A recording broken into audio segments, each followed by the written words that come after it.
Africa.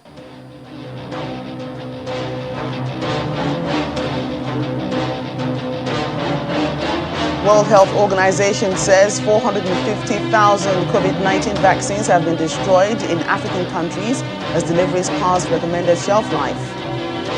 President Cyril Ramaphosa of South Africa says government is doing all it can to deal with unrest that has killed more than 100 people in the past few days.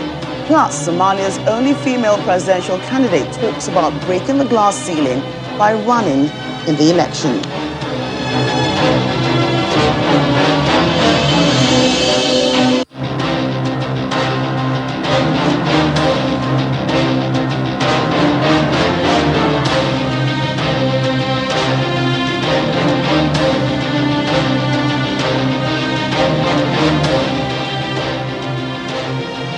A warm welcome to the program. I'm Joke Rogers here in Lagos.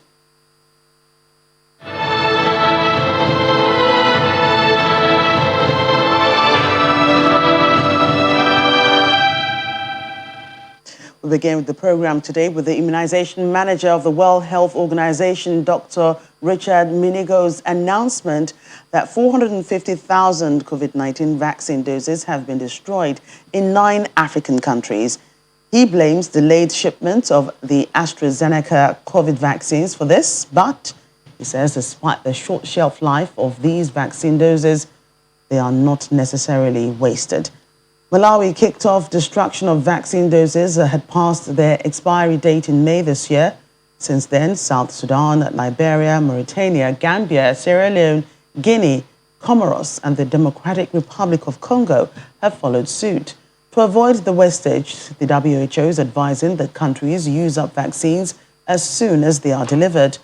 They're also being urged to carry out sensitization campaigns alongside mass vaccination campaigns so that communities can know the importance of getting vaccinated. So far, only 8 million Africans have been vaccinated against the coronavirus.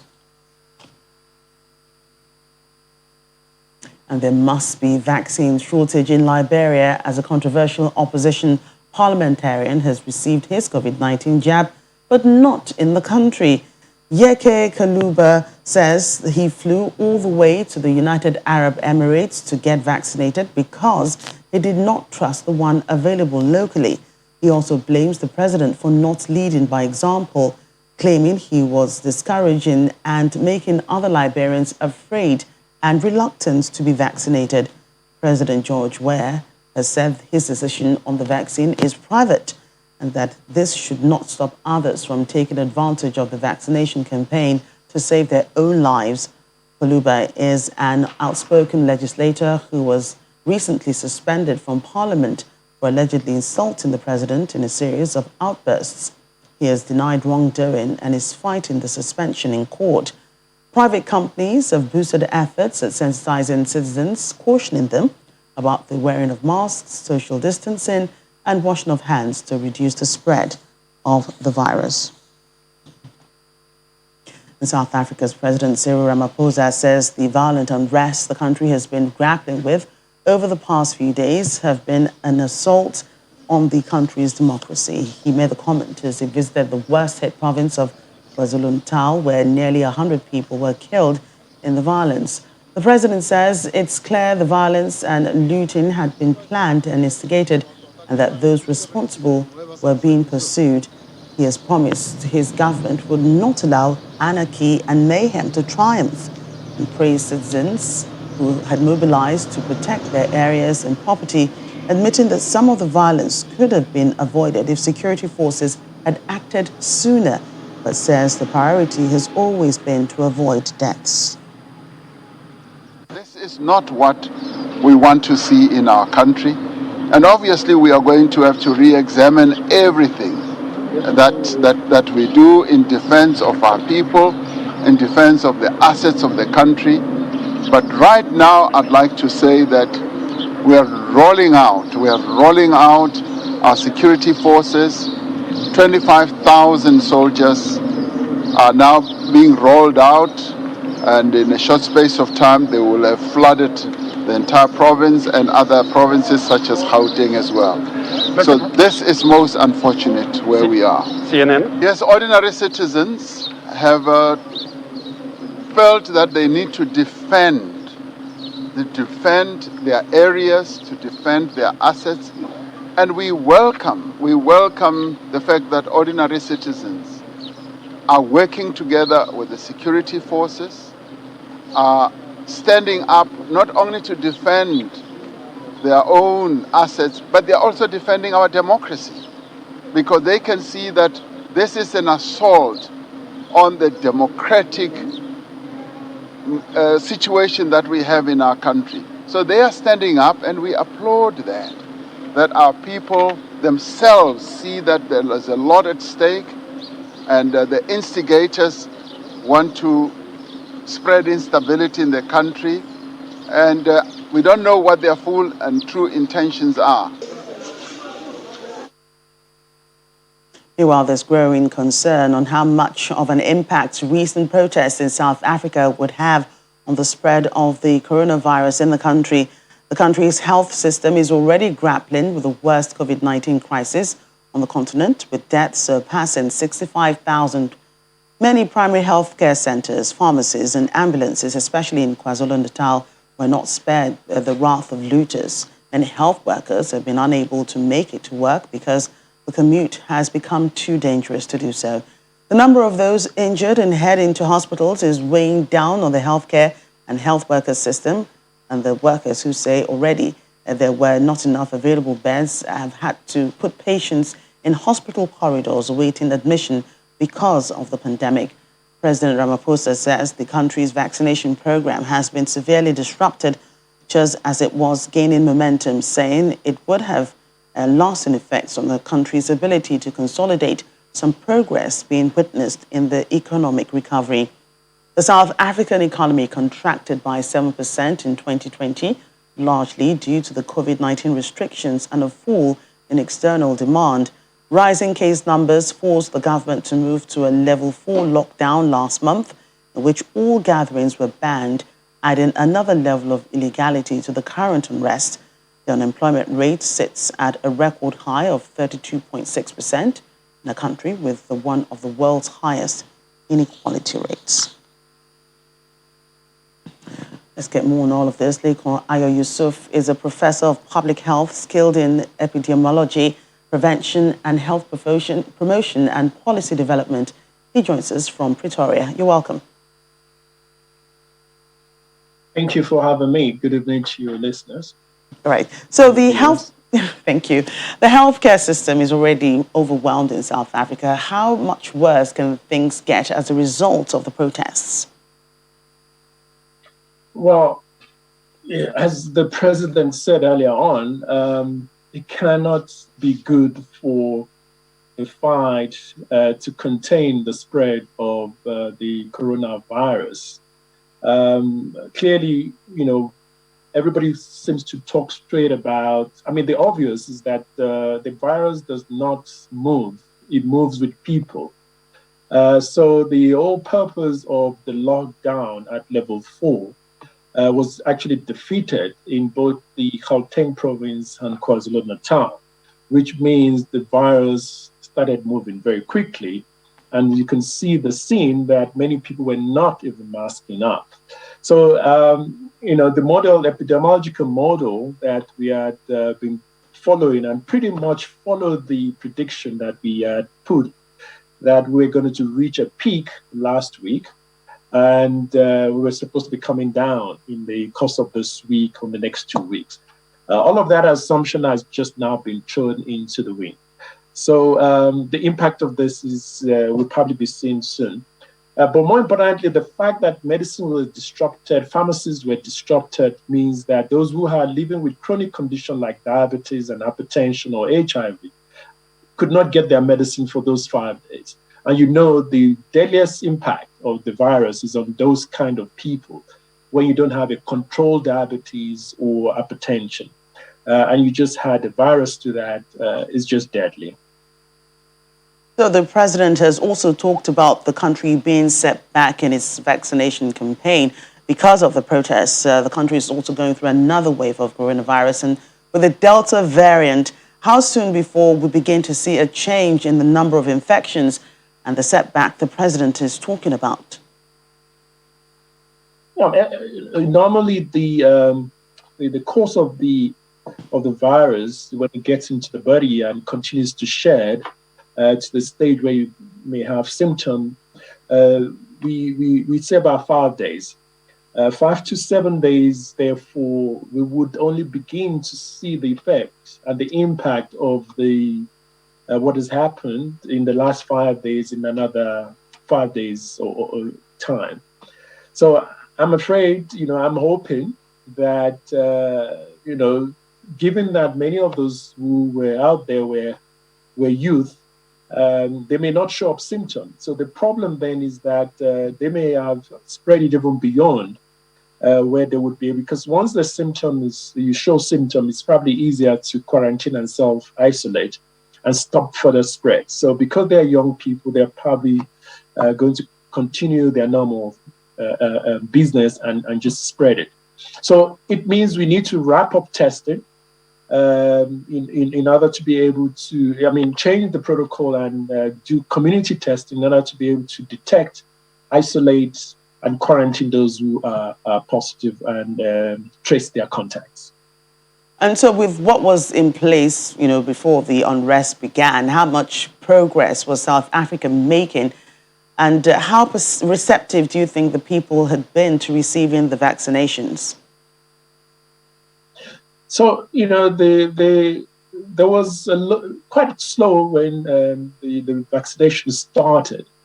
There is a significant amount of vaccine hesitancy in South Africa, mainly due to all the social media issues. But over time, as the government started increasing the campaign, in fact, the week before the protest, the vaccination in a day, the target was actually to go to as much as about 300,000, between 250 and 300,000 a day. And we actually got to close to 250,000 a day. From the time of the vaccination, I think the best we're now getting is about 150,000, which is almost half of the target. So it's going to be, basically it doubles the time. So if we're supposed to vaccinate everyone by a year, it may take you to 2 years, but hopefully we can catch up on that delay, because it is a problem. And your second question, part of the question is how much hesitancy. It is pretty much, we've estimated, we just concluded a study recently in Gauteng. Only about 64% of the respondents were willing to take the vaccine, even was made available to them. And it was even lower among those who were just between the age of 18 and 29. It fell to as much as 59%. So if we do not get 70% of people willing to vaccinate, you will not get herd immunity. So there's still much work to be done in getting the community to trust the vaccine and trust government, because you need to trust government in order to trust the initiative. Right, we pray there's progress in getting the country back on track to stop the spread of COVID-19 in South Africa. Thank you for your thoughts there, Lekan Ayo Yusuf, a professor of public health in South Africa. Thank you very much.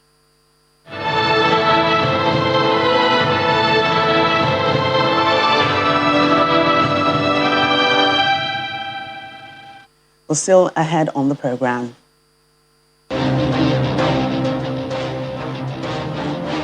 Cryptocurrency may not be welcome in Nigeria, but Nigerians in the United Arab Emirates want the federal government to revisit the conversation. That's coming up in a moment.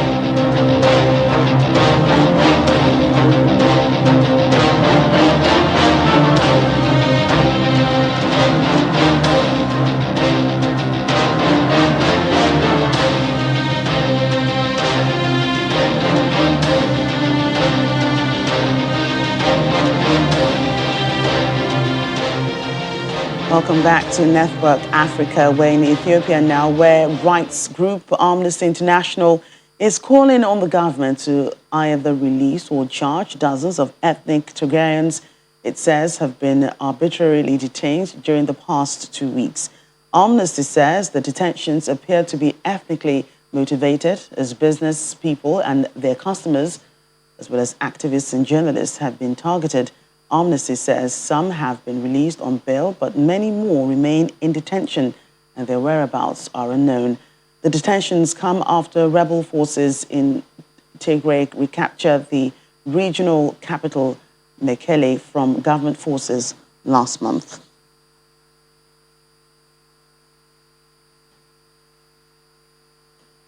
Meanwhile, the UN Refugee Agency is warning the situation camps in housing refugees in Ethiopia's Tigray region is rapidly deteriorating. It even mentions the conditions as having worsened over the past 2 days as fighting has escalated. And more stories from the UN. Other news, the Security Council has issued a statement stressing the importance of free and fair presidential and parliamentary elections that are inclusive and credible, recalling the importance of the unification of Libya's institutions. The statement was issued following an in-person ministerial level briefing on the situation in Libya. Briefing the Council, the Special Envoy of the Secretary General for Libya and head of the United Nations Support Mission in Libya, Jan Kubis, expressed concern that although the ceasefire agreement continues to mostly hold, the unity of the Joint Military Commission and implementation of the agreement could unravel if the political process remains stalled. I'm concerned that although the ceasefire agreement continues to hold, notwithstanding minor clashes between armed groups and criminal gangs, the unity of the JMC and implementation of the agreement could unravel if the political process remains stalled. The JMC has a vital role in the implementation of the ceasefire agreement, and its achievements have previously paved way to political progress. Every effort must therefore be made to preserve its unity and to insulate its work from the detrimental effects of the political stalemate and the standoff between Libya's main political actors.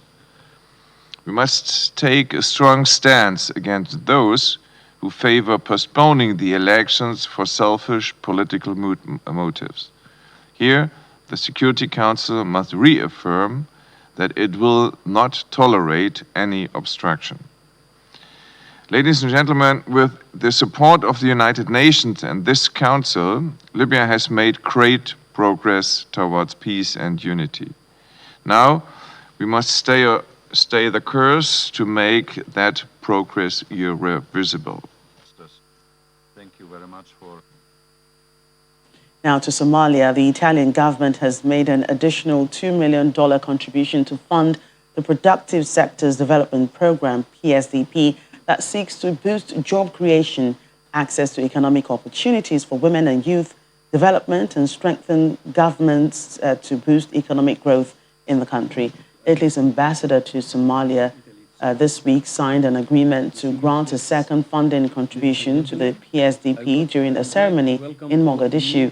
Under the program, Italy will provide financing through the UN Somalia Multi-Partner Trust Fund. The Productive Sector Development Program for Somalia is implemented through the United Nations Industrial Development Organization in partnership with the Food and Agriculture Organization and the International Labour Organization.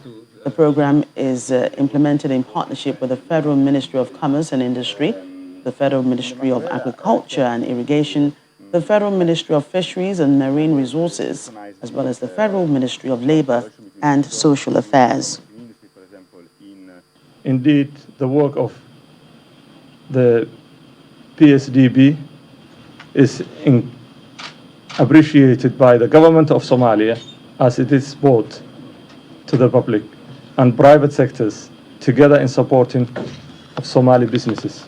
Through a strategy of private sector development, the Somali authorities and their international counterparts can indeed pave an effective and productive way for an increased access to job market, especially for women and youth.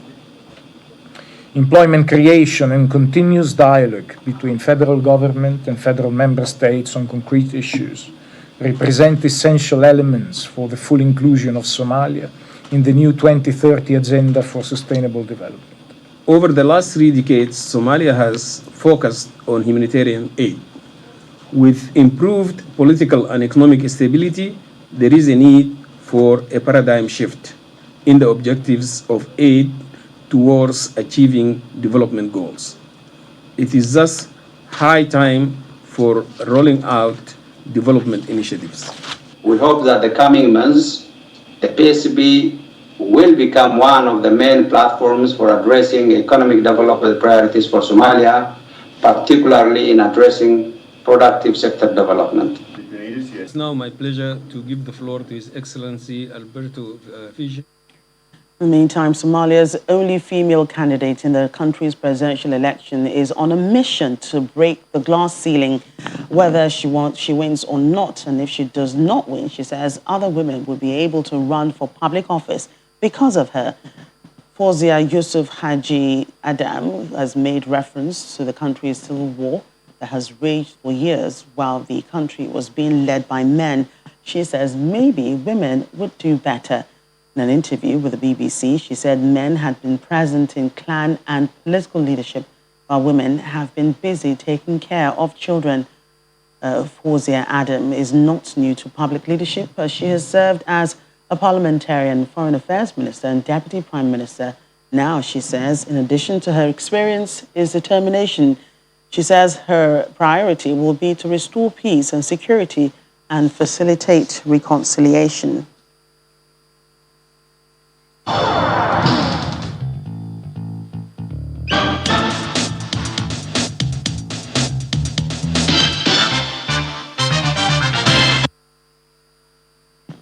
And cryptocurrency has been a hot topic globally in the past months, and headlines say Africa, particularly Nigeria, is leading in peer-to-peer trading volume growth.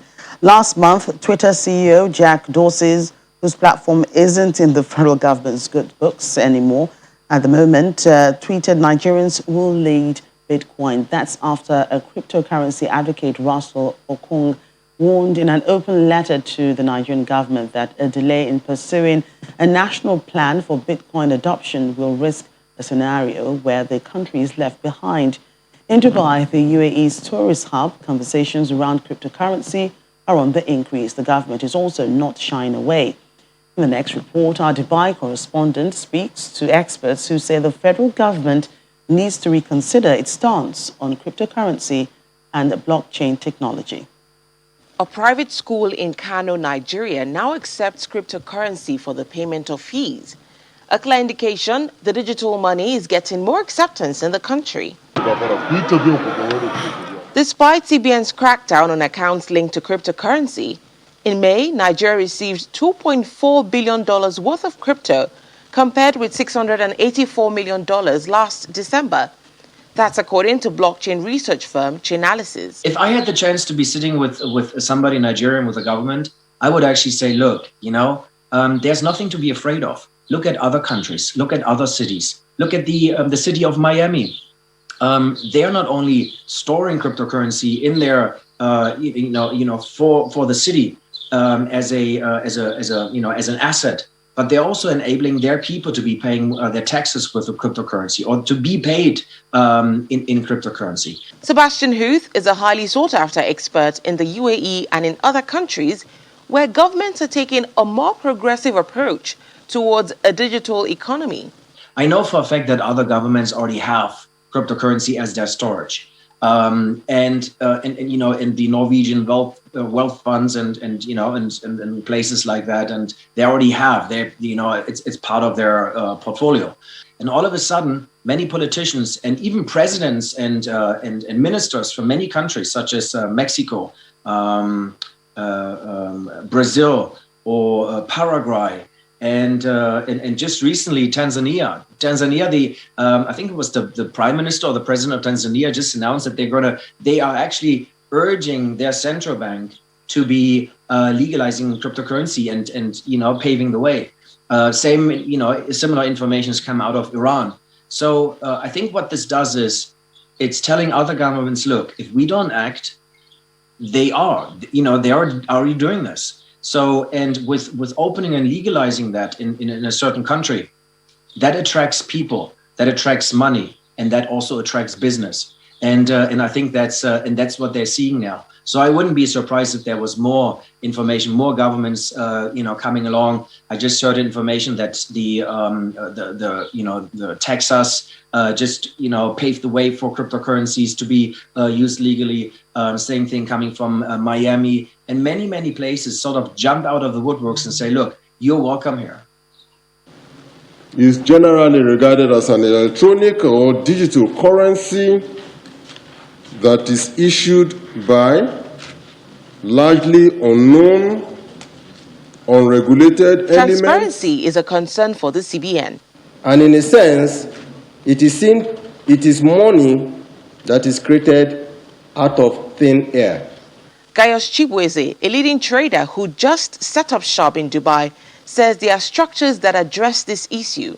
The good news is that most platforms do KYC, like Binance and Arbitrator, our own platform. We do KYC. So with this KYC now, at any time you bring a particular wallet, we can trace the wallet to the email, and we can trace that email to the KYC, the legal document that that person has uploaded, like their international passport, driver's license, and what have you. So for people that are attaching crypto to crime, they should look back how it all started with crime, money laundering, and the rest. Before Bitcoin, people have been doing money laundering in all other countries of the world. Then for Nigeria per se, the fear of Nigerian government, I don't think, in terms of crypto crimes, Nigeria is not even among top 10.